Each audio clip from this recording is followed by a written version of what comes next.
Boa noite a todos. Sempre é uma grata satisfação nós estarmos aqui, reunidos em nome de Jesus, para esse último encontro do ano de 2001, desse ano tão difícil que nós estamos vivendo. Então, vamos falar um pouquinho sobre Jesus e para o seu Natal. A primeira vez que o cavaleiro d'Arsonval saiu do seu castelo medieval, ele ia para a Itália resolver alguns problemas políticos. Ele era um eminente cristão que tinha um propósito na vida: servir o Senhor para poder encontrá-lo. A caminho, num determinado ponto da estrada, eis que aparece de inesperado um ulceroso mendigo, pedindo ajuda com os braços estendidos. D'Arsonval joga-lhe uma rica bolsa de dinheiro e segue sem prestar a mínima atenção. Muitos meses se passam, o cavaleiro volta ao lar, e eis que nós encontramos D'Arsonval de novo, saindo do seu castelo medieval, armadura reluzente ao sol, e dessa vez ele ia para a Espanha resolver problemas de missão dos prelados, de quem ele era muito amigo. Ele estava com problemas nos negócios, mas ia ajudar os bispos. E no mesmo ponto do caminho, ele encontra novamente o mendigo, de braços abertos, mãos ulceradas, lhe pedindo ajuda. D'Arsonval então revolve um saco de viagem, tira dali um pequeno brilhante e joga no mendigo, sem lhe prestar atenção. Passam-se muitos meses e nós encontramos novamente o cavaleiro se ausentando do seu castelo medieval, e dessa vez ele vai para a Inglaterra. Muito menos feliz nas suas finanças, ele vai resolver problemas de ordem doméstica. E eis que no mesmo trato de solo, lá está o mendigo, leproso, braços estendidos, pedindo ajuda. D'Arsonval, então, arranca do chapéu uma joia preciosa e atira ao mendigo, sem lhe prestar atenção. Passam-se muitos meses e nós encontramos D'Arsonval de novo, indo agora a um porto distante. Ele vai em busca de um empréstimo para resolver a sua própria situação econômica ameaçada de falência. E no mesmo ponto da estrada, na mesma curva do caminho, lá está o mendigo, de braços estendidos, pedindo ajuda, devorando D'Arsonval com o olhar. D'Arsonval, então, dedicado à caridade, despe o fino manto e atira ao mendigo de longe, porque ele temia o contato. Passam-se muitos meses e novamente nós encontramos D'Arsonval, indo a Paris dessa vez. Premido por questões de interesse pessoal, vai pedir socorro das autoridades locais. E eis que no mesmo ponto da estrada, lá está o mendigo ulceroso, de braços estendidos, pedindo ajuda. D'Arsonval, então, tira um gorro valioso e atira sem passar, sem diminuir o galope do cavalo em que ele ia ligeiro. Passa-se mais de ano, e agora nós encontramos D'Arsonval, num ato de fé, abandonando novamente o seu castelo medieval para integrar a comitiva de Godofredo de Bouillon nas cruzadas para libertar os lugares santos. E eis que no mesmo ponto do caminho, lá está o mesmo mendigo, ulcerado, de braços abertos, pedindo ajuda. D'Arsonval joga-lhe o rico farnel, sem se dar ao trabalho de olhá-lo. Na Palestina, D'Arsonval luta valorosamente, mas é ferido, é preso pelos adversários, torturado, combalido, afastado dos seus compatriotas por anos e anos a fio, e muitos anos, Sofreu miséria, vexame, tortura, ataques, humilhações, até que um dia, homem transformado em fantasma, retorna ao lar e não o reconhece. Com a falsa notícia da sua morte, a esposa teve pressa em substituí-lo à frente da casa. Os filhos não o reconheceram e soltaram sobre ele cachorros ferozes que lhe dilaceraram as carnes sem comiseração, para com o pranto que lhe escorria dos olhos semimortos. D'Arsonval, então, procurou velhas afeições, mas sofreu repugnância, sarcasmo. Dado a conta de louco, o fidalgo e sombrio crepúsculo ausentou-se em definitivo, a passos vacilantes. Ir para onde? O mundo era pequeno para conter-lhe a dor. Avançava penosamente, quando na mesma curva do caminho, eis que encontra o mendigo. D'Arsonval, então, relembrou a antiga grandeza e olhou para si mesmo como se buscasse alguma coisa para lhe dar. E pela primeira vez, ele contemplou o mendigo, o leproso. Cruzando com ele o seu olhar angustiado, ele sentiu que aquele homem, sozinho, chagado, devia ser seu irmão. E, tomado de simpatia, braços abertos, caminhou na direção do mendigo, como se quisesse dar-lhe o calor do próprio sangue. E ali, recolhido nos braços daquele que julgava leproso, ouviu dele as sublimes palavras: D'Arsonval, vem a mim, eu sou Jesus, teu amigo. Quem me procura no serviço ao próximo, mais depressa me encontra. Enquanto me buscavas tão longe, eu estava aqui tão perto. Agradeço o ouro, as joias, o agasalho, o manto, o pão que me deste. Mas há muito tempo, há muitos anos, eu te estendi os braços, esperando que me desses apenas o teu coração. O antigo cavaleiro nada mais viu, além de uma senda de luz que ligava a terra aos céus. E no outro dia, quando os ceareiros voltavam às lides do campo, sob as claridades da aurora, tropeçaram no orvalhado caminho num corpo. D'Arsonval estava morto. Então vamos refletir um pouco sobre essa história linda, de autoria do irmão X, o nosso Humberto de Campos, em psicografia do Chico Xavier, no livro Antologia Mediúnica do Natal. Como D'Arsonval, nós também temos procurado seguir Jesus para encontrá-lo. Hoje, à luz da doutrina espírita, usando a lógica, a razão, os conhecimentos, ficou mais fácil de encontrarmos Jesus, o inesquecível, o incomparável modelo que nosso Pai Criador deu para a humanidade. Quando Kardec pergunta aos espíritos se havia algum modelo a ser seguido por todos os homens, os espíritos simplesmente respondem: Jesus. Mas nós também, como D'Arsonval, temos andado preocupados com os desafios da vida material. Os problemas da nossa saúde, do nosso trabalho, dos nossos estudos, das nossas finanças, da nossa aparência física, os problemas familiares, os problemas da sociedade, velhos rancores e mágoas que guardamos, preconceitos que sofremos. Andamos envaidecidos pelo sucesso, pela fortuna, pelo poder, e não dedicamos tempo suficiente para sentir Jesus e para poder segui-lo. Possivelmente nós já o encontramos nas jornadas passadas, em outras vidas, mas não lhe fomos fiéis. Optamos sempre pelas questões do mundo, ao invés de segui-lo. Assumimos o compromisso de mantê-lo vivo nos corações, mas o confundimos no âmago da alma e do sentimento. E hoje ele retorna. Nós o reencontramos desvestido do luxo e da ostentação religiosa com que ele foi apresentado ao mundo.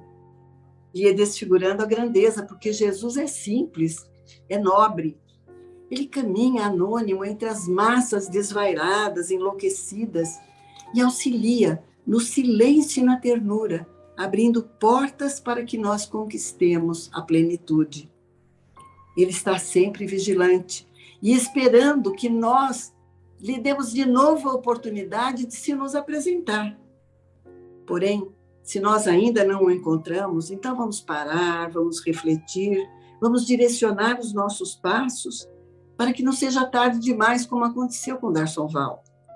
E se nós já o encontramos, mas ainda não nos deixamos arrastar pela força do seu amor, então vamos nos recompor e vamos nos entregar a ele enquanto ainda há tempo. Quem sabe nós também, impregnados pelo seu amor, possamos enxergar a vasta senda de luz que liga a terra aos céus e possamos nos transformar de uma vez em discípulos, em apóstolos, em propagadores das suas lições de amor. Jesus veio por nós, veio para os seus, para aqueles que não tinham nada, ninguém, e que nem tinham o direito de viver.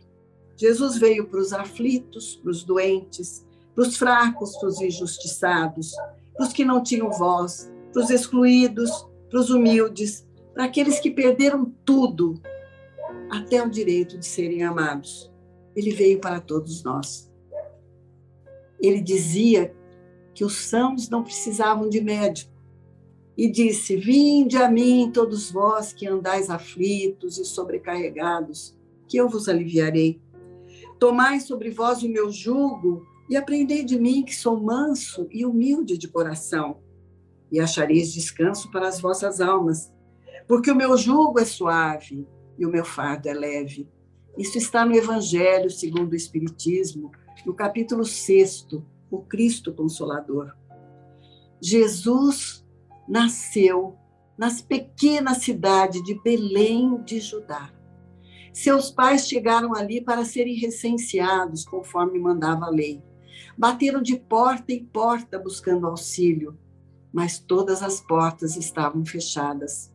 Foram alojar-se, então, numa pequena estrebaria e dividiram o espaço com bois, burros, ovelhas e alguns pastores que ali pernoitavam. E naquela noite a luz se fez, espantando as trevas. E a criança descansou num berço de palha. Jesus nos dava ali a sua primeira lição, a lição da humildade, da simplicidade. Ele podia ter escolhido nascer no palácio de César Augusto, em Roma, ou nos palácios de Herodes, ou no palácio dos faraós do Egito, ou na Babilônia, ou na Grécia, ou na Pérsia. Mas ele resolveu nascer ali, para nos ensinar a simplicidade e a humildade. Depois, o seu ministério da libertação das almas, ele começou numa festa, nas bodas de Caná, quando, a pedido da sua mãe, ele transforma água em vinho, para que a alegria da festa não terminasse. E ele termina o seu ministério numa outra festa, no Pessá, num holocausto terrível no Monte Calvário, nos braços da cruz, quando os judeus felizes comemoravam a passagem pelo Mar Vermelho, a fuga do Egito e o reencontro da terra prometida. Por isso, a doutrina de Jesus é a das boas novas, das alegrias, porque ele veio para apagar as sombras e as tragédias que havia e que há até hoje. Nós hoje estamos vivendo os tempos do futuro e continuamos envolvidos em sombras e em tragédias, em enfermidades, em criminalidade, em maldade, porque vivemos num mundo de provas e de expiações, um mundo inferior ainda. Ele revelou a sua mensagem para a mulher samaritana, considerada inimiga, e fez dela a mensageira da fraternidade, tentando restaurar a união rompida entre os samaritanos e os judeus desde eras priscas, desde os clãs primitivos. A Maria de Magdala, que tinha perturbações por influenciações espirituais, de espíritos obsessores, ele estendeu as mãos e deu guarida, e a transformou em discípula, em apóstola, em propagadora das suas boas novas, e fez dela a primeira pessoa que o viu redivivo, além da morte, na manhã da ressurreição. A Joana de Cusa, mulher do intendente de Herodes, importante dama da sociedade romana, ele deu a oportunidade de entender para permanecer ao lado da sua família, mesmo ultrajada pelo seu esposo irresponsável. E tocou de tal forma o seu coração que ela deu testemunho dele numa fogueira no circo romano, na época das perseguições desencadeadas por Nero.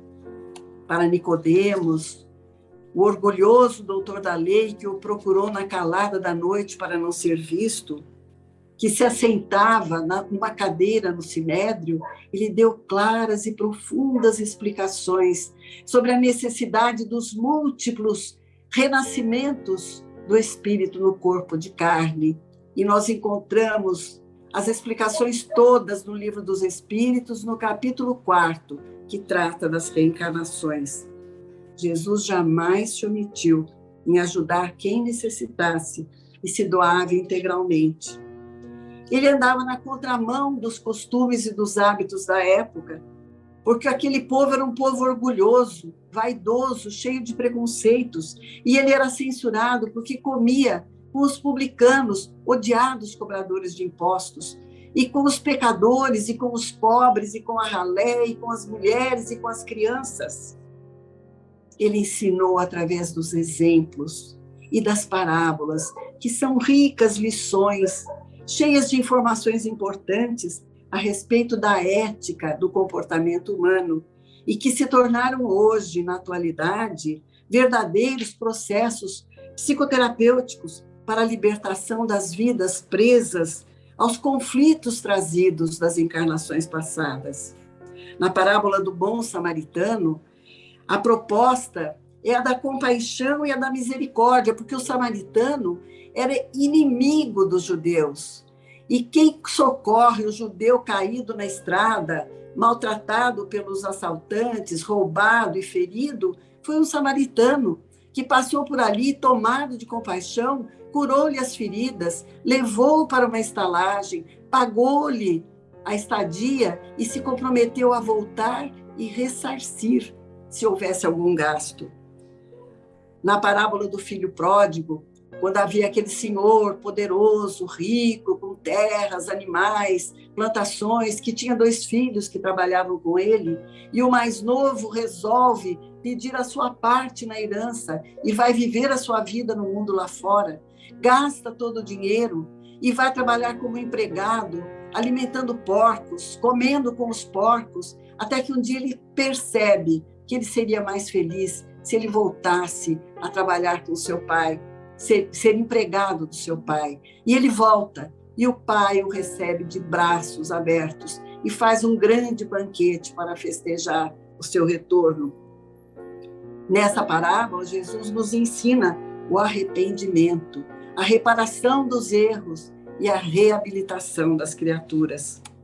Na parábola das virgens loucas e prudentes, quando 10 virgens vão ao encontro do noivo e levam lâmpadas de azeite, 5 levam provisões de azeite, as outras 5 imprevidentes não levam. E quando anunciam que o noivo vai chegar, as 5 imprevidentes voltam para comprar azeite. O noivo chega para o enlace e leva as noivas para dentro de casa e fecha a porta. E quando as outras noivas chegam e batem na porta e pedem: Senhor, abra a porta para nós, o noivo diz: eu não vos conheço. E na parábola da figueira seca, quando Jesus tem fome, está a caminho, tem fome, e vai até uma figueira para comer um figo, e a figueira não tem figos, ele diz: jamais coma alguém um figo de ti. E a figueira seca. Ele nos fala sobre a necessidade de nós produzirmos e de nós produzirmos o bem. Quando Simão o leproso vai procurá-lo e pede para ser curado, Jesus o cura. Simão fica numa alegria incrível e começa a contar para todo mundo que foi curado por Jesus, que Jesus estava ali. E o mestre diz o seguinte: Simão, não contes nada a ninguém. Antes vá até o templo e cumpra o sacrifício, cumpra a oferenda que Moisés prescreve na lei. Ele está nos ensinando sobre dignidade e sobre aparência enganosa. Jesus passava por uma localidade, Zaqueu morava ali. Zaqueu era um publicano, detestado pelas pessoas porque era cobrador de impostos, e era baixinho, então ele sobe num sicômoro para ver Jesus. E Jesus diz: vem, Simão, vem, Zaqueu, desce daí, porque hoje vou me hospedar na tua casa. E toca o coração de Zaqueu de tal maneira que Zaqueu se compromete a ressarcir todos aqueles a quem ele tinha cobrado indevidamente e faz uma doação grande para os pobres. Zaqueu jamais esqueceu Jesus. E quando ele vai a Betânia e se hospeda na casa de Lázaro, e Lázaro senta-se com ele à mesa, Maria logo vem e senta-se aos seus pés, unta os seus pés com um bálsamo precioso. E Marta está na cozinha, cozinhando, limpando, preparando a refeição, e vem no momento para a sala e diz para Jesus: Senhor, eu estou aqui trabalhando, estou cansada, e Maria fica aí sem fazer nada, aos seus pés. E ele diz: Marta, Maria escolheu a melhor parte. Esta jamais lhe poderá ser retirada. Jesus, então, ensina a importância do trabalho, mas ensina também a importância da melhor escolha, da melhor parte. Jesus esteve sempre a ensinar e a viver o que ensinava. Por isso nós o chamamos de mestre, e ele aceitou a denominação. Então nós estamos nestes tempos do Natal do Senhor, e estamos com o coração repleto de alegria. Tempos de luz, tempos da presença de Jesus entre nós, tocando o nosso coração, nós podemos sentir uma amorosidade diferente dentro de nós. Então vamos nos ajoelhando e pedindo que Jesus nos abençoe, que Ele nos perdoe se trazemos ainda tanta saudade e cansaço, tanto assombro e aflição, quando Ele nos envolve em turbilhões de alegrias. Hoje, nós falamos dele que veio dos continentes celestes para socorrer aqueles que choravam, que sofriam na poeira do mundo. E nós estamos nos nossos lares, resguardados, com todo o conforto, e não somos capazes de socorrer aqueles que ele tirava do chão. Nós destacamos a excelência dos ensinamentos de Jesus, agarrados ao supérfluo, esquecidos de que ele não possuía sequer uma pedra para descansar a cabeça. E hoje, quando nós comemoramos o Natal, logo mais na sexta-feira estaremos comemorando o Natal, rodeado neste ano dos nossos familiares, para nossa alegria, certamente diante de uma mesa farta, nós não podemos esquecer daqueles que se arrastam nas ruas e que nada têm. Nós desprezamos a sinceridade, caímos na ilusão. Nós somos ricos de ciência, mas somos pobres de amor.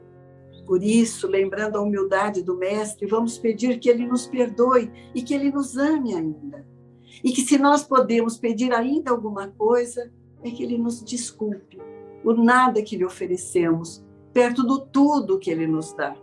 E nesse Natal, quando se renova no nosso coração a esperança dos dias melhores, quando nos lembramos de Jesus, pedimos que Ele derrame as suas bênçãos sobre as nossas preces e que nós possamos ouvir de novo, entre lágrimas de júbilo que nos vertem da alma, a sublime canção com que os anjos o glorificaram na noite do seu nascimento, abençoando o berço de palha à luz das estrelas.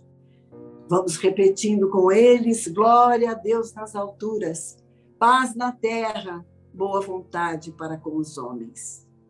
Muito obrigada.